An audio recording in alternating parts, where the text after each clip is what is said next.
Hello and welcome to this video on a beginner homebrewing kit, and why making your own is often not only cheaper, but better.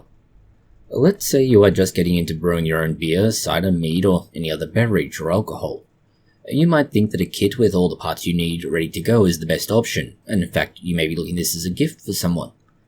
The problem is that you are probably not going to get everything you need, it will cost you more, and you probably already have a few items that you need in your kitchen already, thereby reducing the overall cost regardless, and avoiding doubling up on things. A very basic brewing kettle will set you back about $100 to $150. A basic fermenting tank with airlock and all else is about $100 to $150. Finally, you have bottles. We will assume swing top here so you only need to buy bottles and no replacement caps, capping tools, and so on. It will still cost you between $25 and $40 for 12, and you are going to need to buy at least 3 boxes for a total of 36, if not twice as many. That is still between $75 and $120. So far, the total cost if you're going to buy this as a kit, so to say, is $275 to $420. Understand, everything we've described is just that, it's supposed to be part of a kit. And to be very clear, with the much greater cost, you are getting a range of features that make your brewing process much easier. Still, if you are starting out, you can avoid a lot of expense and hassle. This is a benefit to buying the kit, but at the same time, it is a lot of money. Starting with a good quality pot, any stainless steel pot that holds 4 to 5 gallons or between 15 and 19 litres is plenty big, and you can go a bit smaller than this again. These size pots are often sold as stock pots or soup pots.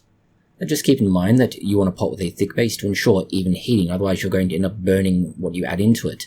This is particularly painful as not only do you have something of a smoky flavour permeated through everything, but depending on what you're using it for, it can just ruin it, plain and simple. And of course, cleaning away essentially charcoal on the bottom of the pot is a massive pain. A pot this size is going to cost you $30 to $40. That's still much less than the $100 to $150 you would otherwise be spending. For your fermenting vessel, you can go very simple. A large bucket with a lid. Put a hole in the lid and add an airlock. That is all you need.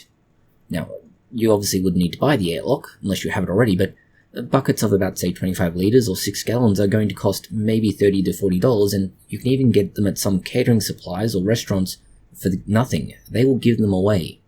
And yes, an airlock is still a couple of dollars on eBay, Amazon, or other preferred online retailer, but that is still a substantial saving. If you want to buy a dedicated fermenter, which isn't unreasonable depending on how, let's say, interested you are, it will cost a little more, but often, if not always, it's going to be under $50. And this will come with an airlock included, so that is still a substantial saving. There are still some equipment items that you are going to have to buy regardless, as just about every beginner kit does not have these. Instead, they have other items that, although nice to have, aren't absolutely essential. First of all, you will need a hydrometer. These are essential. They are available in a very basic format. It's essentially something that looks vaguely like a test tube with a weight in the bottom and markings on the side. A basic simple hydrometer will set you back about $7, and this will tell you sort of what you need for wine, beer, spirits. It'll give you the density of sugars. They're often called 3-in-1 or something like that. Most basic cheap home kits or basic beginner kits don't come with hydrometer, and so this cost is unavoidable, but you also won't need to worry about getting more of these, particularly given that since they don't come in the kit and you have to buy it, you aren't having to panic about this delicate glass device waiting around somewhere to be broken as it gets jostled or smashed. And of course, the kits that do have these tend to be a bit more expensive. The sanitizer is another thing you need to buy, but this is also something you can do for a lot less. Simply use bleach. And this is something you may have at home anyway. A dedicated sanitizer is going to be helpful, but it's not absolutely essential. You can buy bleach for about $17 for 2 bottles of 43 ounces or about 1.2 litres. Conversely, a single 32 ounce or just under 1 litre bottle of Star San, that being a specific brand name of a dedicated sanitizer, is going to cost you about $29, which means you're paying about twice as much for less than half as much. Yeah, so it's a lot more to pay for it. On the other hand, remembering it is a dedicated sanitizer and is somewhat more specific to your circumstances when brewing, but bleach will work. Next are thermometers, and you will need these. This is arguably much more important for beer than alcohol, but you do want thermometers for your fermenting tanks.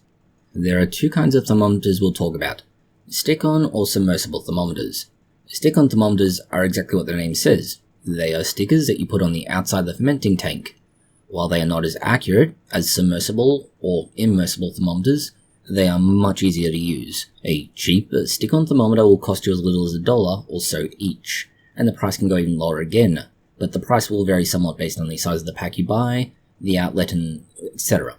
But still, they will give you a good idea of the temperature of the tank, the fermenting tank, or whatever else it is you're using, and it's enough of an idea to know whether or not it's too cold for what's going on. An immersible thermometer is a little bit different. These can come in analog or digital formats. Analog thermometers are almost entirely mechanical and kind of idiot-proof. Kind of, as, to be frank, no matter how idiot-proof they make the thermometers, there will always be a better idiot. A digital thermometer requires a small battery. As a rule, the digital thermometers tend to be cheaper and give slightly more precise measurements of temperature. They will cost you around $10 for a very cheap example. An analog thermometer costs a few dollars more for a very basic model, at between $13 and $15. They tend to be less precise as the markings don't show the finer detail of a digital thermometer. We still think that they are better for brewing, as they are practically impossible to break, most of the time, don't need replacement parts, and accuracy, at least at the level we're talking about, is not a big worry for brewing. You're not looking at fractions of a degree to know how accurate it is. You just need to know, is it within 1 or 2 degrees Celsius, or frankly even Fahrenheit, for what you're trying to get at. Last, we have a bottle brush or brushes. This is more of a quality of life aspect than an absolutely essential item. Trying to reach into a bottle to clean it can be a real pain, so just buy a bottle brush. Sure, it is a few dollars, but you'll thank yourself later. It's really not fun trying to get let's say a dishcloth into a long-necked bottle and then trying to reach into an awkward angle. It's just bottle brush, much easier. However, bear in mind that a wire handle is getting infinitely better as they can bend and flex or just simply fit into many bottles, while a bottle brush with a solid plastic or even wooden handle may not, if not definitely won't work so well. The wire brush allows you to flex it and get into those nooks and crannies or just deal with very awkward angles that solid brushes don't let you do. There are a range of items that we haven't mentioned that are helpful, but we didn't include them as they would be generally expected to already be in your kitchen. These are going to include things like mesh or strainers made from wire. This is going to be a fine wire sieve used, say, as a colander, or even mesh for straining things. You can use a bowl-shaped version or buy more specialty-shaped or, let's say, freestanding options, but they're not really something that you would need to buy typically. You generally already have something similar already. It's not to say you don't, but you don't have to go out of your way to get these if you already have them. There are measuring cups and spoons, and these are nearly always ubiquitous in kitchens. What more need be said then? Make sure to ask your partner before borrowing them. You might find that your partner is a more terrifying creature than any urban legend if you've borrowed this and they want to know where it's gone. Priming sugars can be as simple as a plain table sugar or sucrose. There are better options, but to start with, this is something in your pantry already to use, so use it until you decide where and how you want to go. Funnels are just like sieves and measuring cups. If they're not in your kitchen, you can even make do with aluminium foil and baking paper to make a simple, cheap, and easy funnel. Finally, notebooks, paper, and pens. If you don't have paper and pen on hand, you can also use a tablet to take notes, your phone, or even your computer, and just keep a record. Again, these are not things that should be earth-shattering and needed to be bought specifically. All of this, if we were to take what we've described, brings a total saving of up to $340. You still need to spend about $100 or a bit less if you're going to be making your own kit, but that is still a big saving. The only catch is going to be that most kits will come with a beer kit in terms of the ingredients, and a really old and probably terrible packet of yeast. We strongly recommend that you can use the ingredients but not the yeast. If you do use both the ingredients and yeast, we recommend adding some adjuncts to improve the results, so this is another cost on top of the kit anyway. And of course, buying a brand new kit isn't that expensive. A kit, like you would get out of one of the more expensive pre-made brewing kits, is going to cost you $20 to $30, so it's not like you're having to spend a great deal more, and you are still saving a considerable amount of money, somewhere verging on about 3/4 of the total purchase price. Overall, everything you need is relatively little. A kit is going to cost you a lot more, somewhere between 3 and 4 times more than if you were to get everything yourself. And because of that, it is very expensive. You will get most everything you need, but you are paying a premium for it. Doing it yourself costs a lot less, but you will need to do some planning and preparation and possibly a little bit of research to find out exactly what things you need, at least for your circumstances and for what you're planning to brew.